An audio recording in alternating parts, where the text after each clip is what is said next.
15-21 వరకు రాష్ట్రపతి పర్యటన, శీతాకాల విడిది సందర్భంగా ప్రత్యేక ఏర్పాట్లు. అధికారులతో సమీక్షించిన సీఎస్ రామకృష్ణారావు.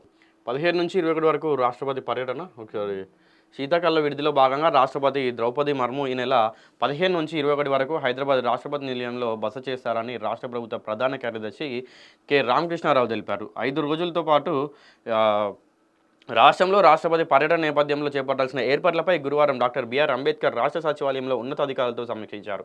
రాష్ట్రపతి పర్యటనకు సంబంధిత అధికారులు సమయంతో పనిచేసి విస్తృత ఏర్పాట్లు చేయాలని సీఎస్ ఆదేశించారు. కేంద్ర ప్రభుత్వ విభాగాలు, రాష్ట్ర ప్రభుత్వ అధికారులు, రాష్ట్రపతి నిలయం అధికారులు సమన్వయంతో ఏర్పాట్లు చేయాలని సూచించారు. పోలీస్ శాఖ తగు భద్రత, ట్రాఫిక్ బందోబస్తు ప్రణాళికను రూపొందించాలని, అగ్నిమాపక శాఖ అవసరమైన సిబ్బందితో పాటు తగిన అగ్నిమాపక ఏర్పాట్లు, ఫైర్ టెండర్లను ఏర్పాటు చేయాలని, వైద్య ఆరోగ్య శాఖ వైద్య బృందాన్ని అందుబాటులో ఉంచాలని ఆదేశించారు.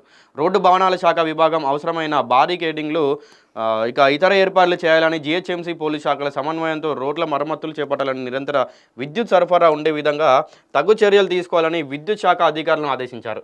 రాష్ట్రపతి నిలయంలో 24 గంటలు స్నేక్ క్యాచర్స్ అంటే పాములు పట్టేవాళ్ళు, వీళ్ళని అందుబాటులో ఉంచాలని ఆదేశించారు. జీహెచ్ఎంసీ సమన్వయంతో రాష్ట్రపతి నిలయం పరిసరాల్లో కోతుల బెడదను ఎదుర్కొనేందుకు ప్రత్యేక బృందాలను నియమించాలని, అదేవిధంగా తేనెటీగలు పట్టుకోవడానికి ముందస్తు ఏర్పాట్లు చేయాలని జీహెచ్ఎంసీ అధికారులను ఆదేశించారు.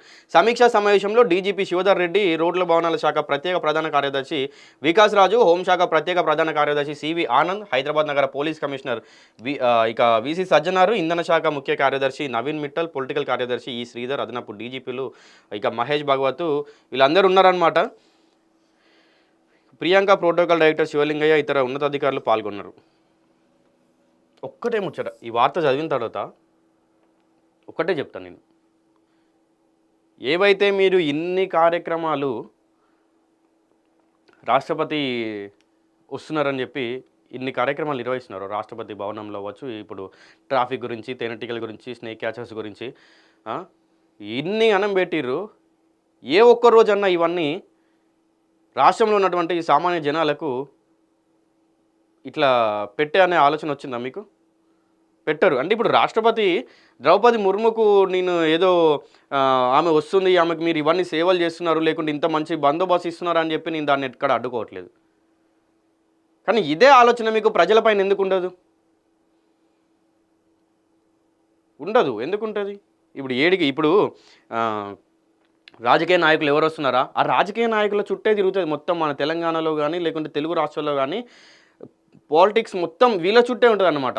పొలిటీషియన్స్ చుట్టే ఉంటుంది. అసలు సామాన్య జనాల దగ్గరికి రాదు. అభివృద్ధి అనేది, డెవలప్మెంట్ అనేది, ఇంకా ఏదన్నా కావచ్చు, వీళ్ళ దగ్గర రాదు. ఏ ఒక్కరోజు ఎవరన్నా వచ్చి మాట్లాడిలా? ఎవ్వరు మాట్లాడరు. ఒక పబ్లిక్ మీటింగ్ అవుతుంది జనరల్గా, ఎక్కడో కాడ ఒక పబ్లిక్ మీటింగ్ అవుతుంది, అక్కడ ఉంటాయి ఇవన్నీ.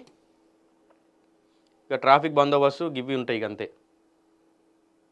పబ్లిక్ మీటింగ్లు అయిన కాడ మీరు ఇవన్నీ పెడతారా? ఏడైతే ఇప్పుడు మీరు ఇవన్నీ చెప్పిర్రో, ఇంకా పోలీస్ శాఖను, ఇంకా ట్రాఫిక్ది, ఇంకా అగ్నిమాపక శాఖ, దాని తర్వాత ఇంకేంది వైద్య ఆరోగ్య శాఖ, ఇంకేంది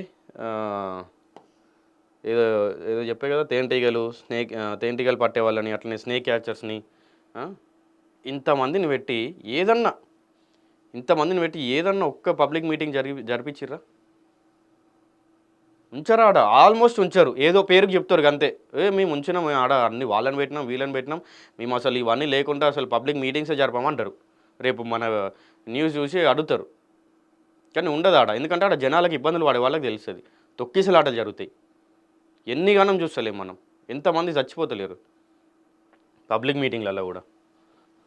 తమిళనాడులో రీసెంట్గా విజయ్ తలపతి మీటింగ్ అయితే ఎంతమంది చచ్చిపోలేదు.